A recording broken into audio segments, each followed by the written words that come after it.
Señores, estamos terminando la central de informaciones con Elías Neira, presidente del Comité Estratégico de Educación IPAE, Asociación Empresarial. Hay un trabajo muy importante que se ha realizado y es la definición de principios de acción para transformar la educación. ¿Cómo está, Elías? ¿Qué tal? Mucho gusto. Mucho gusto de tenerlo aquí también en RPP. Sí, muchas gracias por la invitación. A ver, ¿cómo ha sido este proceso de definición de estos principios? ¿Cuánto tiempo les ha tomado? ¿Quién o quiénes han participado en este análisis que se ha hecho del tema educativo en el país? Sí, justamente con el Comité Estratégico de Educación de IPAE, Asociación Empresarial, justamente hemos ido trabajando y elaborando a través de los diferentes CADES de los últimos 5 años, el CADE de Educación, y hemos ido desarrollando una serie de lineamientos que son necesarios realizar concretamente y urgentemente en la educación del país para poder transformarla. Muchas veces decimos y nos quejamos de la educación, sobre todo en esta época de febrero y marzo, cuando estamos cerca de comenzar el año escolar. Pero sin embargo, lo importante es entender el sentido de urgencia del sector y para poder generar políticas públicas que realmente transformen la educación. A ver, analicemos algunos de estos principios. Por ejemplo, si tomamos en cuenta o vamos del punto de vista de los maestros, de los docentes, ¿no?, que son los que les enseñan a nuestros niños y jóvenes en diversos aspectos de la temática educativa. Sí, por supuesto. Por ejemplo, los maestros es el factor que más afecta a los aprendizajes de los estudiantes. Ajá. Y por lo tanto tenemos una urgencia en el país. En el país el promedio de edad de los maestros es de 52 años. Y por lo tanto estamos hablando que en los próximos 13 años aproximadamente, paulatinamente, se van a ir jubilando la mitad. ¿Ya? Entonces eso se vuelve una amenaza o una oportunidad si tomamos acciones concretas para transformar los institutos pedagógicos en escuelas pedagógicas, que es lo que ha presentado el Ministerio, y poder realmente dar una educación y una formación para estos maestros realmente distinta. El rol del maestro tiene que ser totalmente diferente. Y hay 3 patas de la mesa que son fundamentales trabajar. Si falla una de ellas, no va a funcionar. Lo primero es que necesitamos atraer talento a la educación.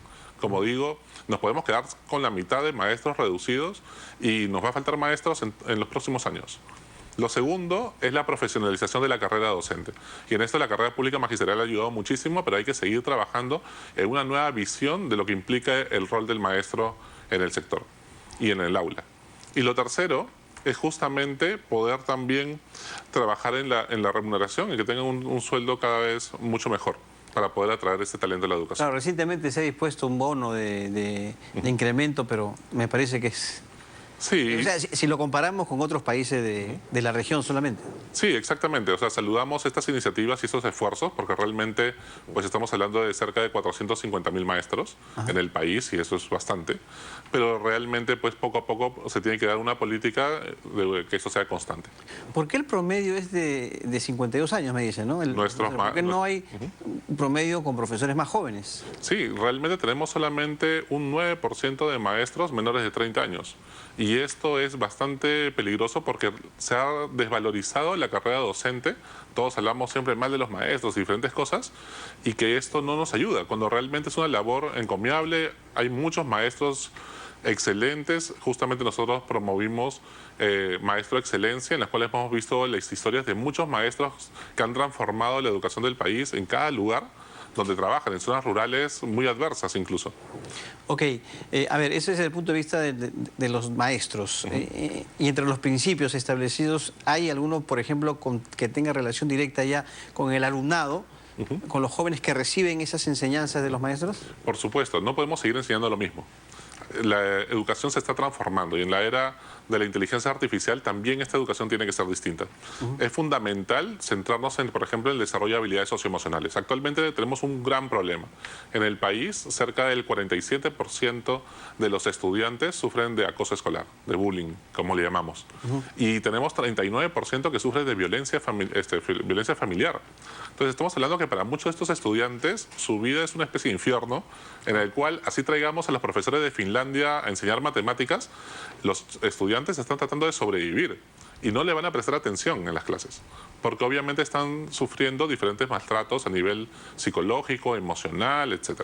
Entonces se trata de comenzar a trabajar también toda esta área que muchas veces, como no se mide con tanta exactitud, no estamos poniendo el foco de atención sobre ello y está afectando significativamente los aprendizajes.